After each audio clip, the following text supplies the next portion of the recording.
السلام علیکم ورحمۃ اللہ وبرکاتہ۔ نحمدہ ونصلی علی رسولہ الکریم، اما بعد فاعوذ باللہ من الشیطان الرجیم، بسم اللہ الرحمن الرحیم۔ الحمد للہ رب العالمین، الرحمن الرحیم۔ صدق اللہ العظیم۔ اللہم صلی علی سیدنا محمد سید البشر، بشر اللہ کالبشر بل ہوا کالیاقوت فی الحجر۔ ایک دوست نے فاتحہ خلف الامام یعنی امام کے پیچھے سورۃ فاتحہ کا پڑھنا یہ کیسا ہے، یہ سوال کیا ہے، پوچھا ہے۔ ہم اہل السنت والجماعت والے امام کے پیچھے سورۃ فاتحہ نہیں پڑھتے، کیونکہ قرآن کریم کے اندر ہے وَإِذَا قُرِئَ الْقُرْآنُ فَاسْتَمِعُوا لَهُ، جب قرآن پڑھا جائے خاموش ہو کر سنو۔ سورۃ فاتحہ قرآن کا حصہ ہے، یہ ایک قرآن کا حصہ ہے۔ جب قرآن کا حصہ ہے تو قرآن کا اٹل فیصلہ ہے خاموش ہو کر سنو۔ دوسری بات، ہمارا امام جب سورۃ فاتحہ پڑھتا ہے تو وہ مقتدی کی طرف سے بھی پڑھتا ہے، مقتدی کی طرف سے بھی کافی ہو جاتی ہے۔ کئی ایک مثالیں ہیں اس کی، میں آپ کو دو مثالیں دے دیتا ہوں۔ نمبر ایک، جمعہ کا خطبہ ہے۔ امام صاحب جب خطبہ دیتا ہے تو وہ سب کی طرف سے ہو جاتا ہے، مقتدیوں کی طرف سے بھی ہو جاتا ہے اور امام کی طرف سے بھی ہو جاتا ہے۔ اور اگر خطبہ نہ ہو تو جمعہ کی نماز نہیں ہوتی، تو ایک خطبہ سب کی طرف سے ہو جاتا ہے، تو سورۃ فاتحہ جب امام پڑھتا ہے تو سب کی طرف سے ہو جاتی ہے۔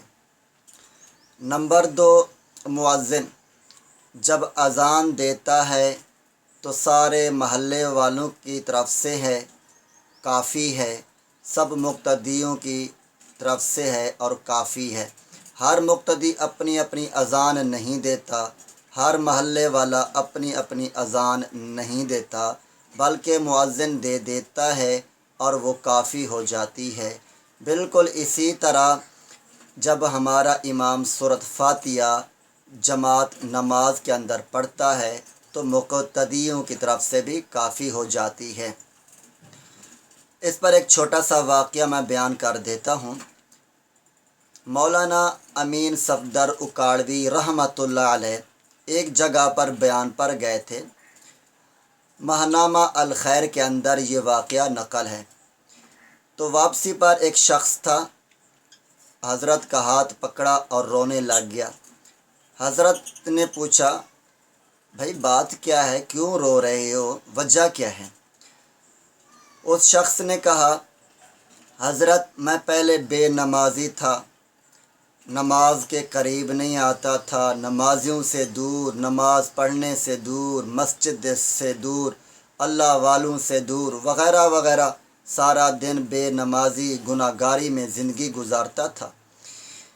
ایک دو دن تبلیغی ساتھی پہلے آئے تھے، انہوں نے مجھے ترغیب دی، میں نماز پڑھنے لگا ہوں، اب 4-5 دن ہو گئے ہیں، پہلے بے نمازی تھا، اب نماز پڑھنے مسجد میں جاتا ہوں تو وہاں پر ایک شخص ہے، اپنے آپ کو ماسٹر پروفیسر کہلاتا ہے۔ تو جب اس نے مجھے دیکھا تو مجھے کہتا ہے آپ کی نماز نہیں ہوئی۔ میں نے پوچھا وجہ؟ کہتا ہے تو سورۃ فاتحہ امام کے پیچھے پڑھتا ہے؟ تو میں نے کہا نہیں پڑھتا۔ کہتا تیری نماز ہی نہیں ہوتی، حدیث میں آتا ہے جو سورۃ فاتحہ نہیں پڑھتا اس کی نماز نہیں ہوتی۔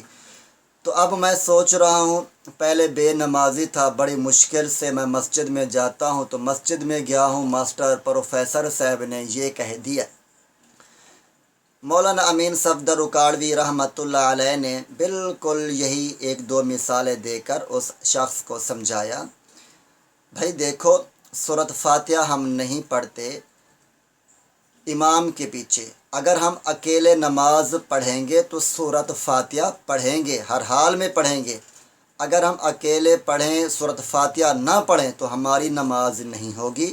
جب ہم امام کے ساتھ پڑھیں گے تو سورۃ فاتحہ بھی نہیں پڑھیں گے۔ امام کی نماز ہماری نماز، امام کی سورۃ فاتحہ ہماری فاتحہ، اور امام کی قرأت ہماری قرأت ہوتی ہے۔ بالکل یہی مثالیں دیں۔ دیکھیں بھائی، آپ نے جمعہ پڑھا ہے، کہتا ہے جی میں نے پڑھا ہے، کہتا ہے جمعے میں خطبہ نہ ہو تو کیا جمعہ ہو جائے گا؟ وہ شخص کہتا ہے نہیں ہوگا، کہتا ہے تو آپ خطبہ نہیں دیتے، آپ کا خطبہ ہو جاتا ہے، باقی مقتدی خاموش ہو کر سنتے ہیں، کیا ان کا جمعہ ہو جاتا ہے؟ تو بالکل اسی طرح جب امام خطبہ دیتا ہے مقتدیوں کی طرف سے کافی ہوتا ہے، تو امام جب سورۃ فاتحہ قرأت کرتا ہے تو مقتدیوں کی طرف سے بھی کافی ہو جاتی ہے۔ بالکل اسی طرح دوسری مثال مؤذن کی دی۔ جب نماز پڑھیں گے تو اذان بھی دیں گے، اذان نہ دیں تو وہ کہتا ہے نماز نہیں ہوگی۔ کہتا ہے اذان ایک بندہ دیتا ہے یا سارے اذان دیتے ہیں؟ ہر ایک اپنی جگہ پہ جو بھی آئے اذان دے دے، جو بھی آئے اذان دے، تو ایک دیتا ہے یا سارے دیتے ہیں؟ تو اس شخص نے کہا ایک ہی مؤذن ہے اور وہ اذان دیتا ہے، سارے محلے والے نماز آ کے پڑھتے ہیں، اذان کوئی نہیں دیتا۔ تو بالکل مولانا امین صفدر اکاڑوی رحمہ اللہ نے فرمایا یہی مثال ہے، جب امام ہمارا قرأت کرتا ہے، سورۃ فاتحہ پڑھتا ہے تو مقتدیوں کی طرف سے بھی کافی ہو جاتی ہے۔ وہ شخص بڑا خوش ہوا اور 5 وقت کا پکا نمازی بن گیا۔